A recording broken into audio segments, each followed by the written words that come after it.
TV9 Bharatvarsh इस meeting को लेकर, इस वार्ता को लेकर सुपर एक्सक्लूसिव जानकारियां अपने दर्शकों को दे रहा है। और देखिए, अहम खबर है, सूमी में रूसी सैन्य पोस्ट पर यूक्रेन की एयर स्ट्राइक हुई है। यूनावकिवका में हैमर गाइडेड बॉम्ब से किया गया अटैक। रूस के असॉल्ट ग्रुप को इस हमले में भारी नुकसान हुआ है।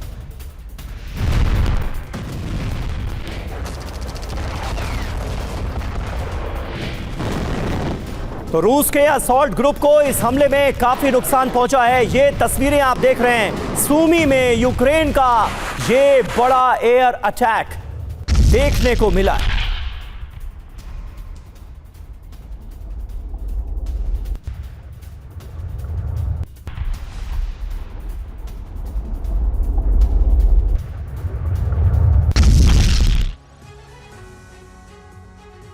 तो देखिए, अलास्का मीटिंग से पहले कोलिशन ऑफ द विलिंग की बड़ी बैठक हुई है। ज़ेलेंस्की समेत यूरोप और ब्रिटेन के लीडर ऑनलाइन शामिल हुए।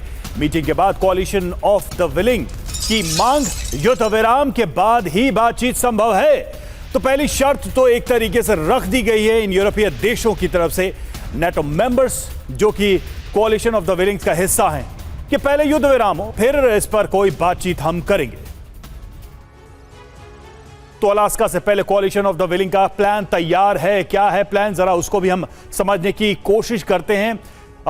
ये 4 ब्रेकिंग न्यूज हम आपके सामने रख रहे हैं इससे जुड़ी हुई। पहली कि ट्रंप की शांति पहल को समर्थन दिया गया है। छठी बैठक में ट्रंप का समर्थन किया गया है। ये जो कोशिश की जा रही है ट्रंप की तरफ से, उसको सपोर्ट किया गया है। दूसरा, शांति की शर्त रखी गई है। शांति का रास्ता यूक्रेन की भागीदारी से तय होगा। यह अपने आप में एक मुश्किल से शर्त है कि यूक्रेन को उसमें भागीदार बनाया जाए।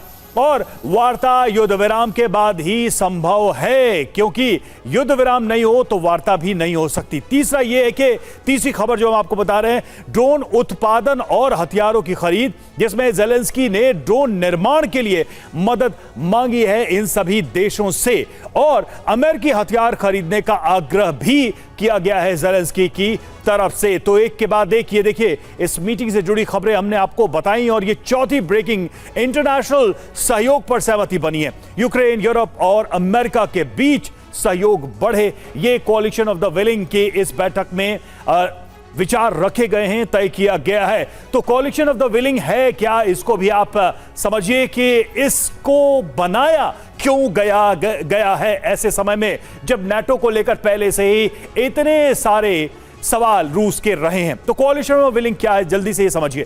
यूक्रेन को सैन्य मदद करने वाले देशों का यह गठबंधन है। सबसे पहले ब्रिटिश पीएम ने गठबंधन की बात की, और गठबंधन का मुख्यालय पेरिस में बनाया गया। बड़े जनरल की कमान में पेरिस में रणनीति बनी, और इसी कोलिशन ऑफ द विलिंग की यह बैठक थी। इस बैठक में ये सारी बातें कही गई हैं। कुछ एक ऐसी शर्तें हैं जो मुझे नहीं लगता कि पुतिन के लिए आसान होगा स्वीकार करना। चतुर्वेदी सर, अब बात यह है, यूक्रेन को भागीदार बनाया जाए, और ट्रंप कह रहे हैं कि तीसरी कोई पार्टी हो ही ना इसमें। तो कुल मिलाकर ये जो शर्तें हैं कि सीजफायर हो तब हम बातचीत करें, युद्ध विराम हो तब बातचीत करें, और यूक्रेन हर बातचीत की टेबल पर मौजूद हो, क्या ये ऐसी शर्त है जिसको पुतिन कभी नहीं मान सकते? रवि, कोई भी जो समझौता होगा उसमें ज़ेलेंस्की का ना होना ये नामुमकिन है।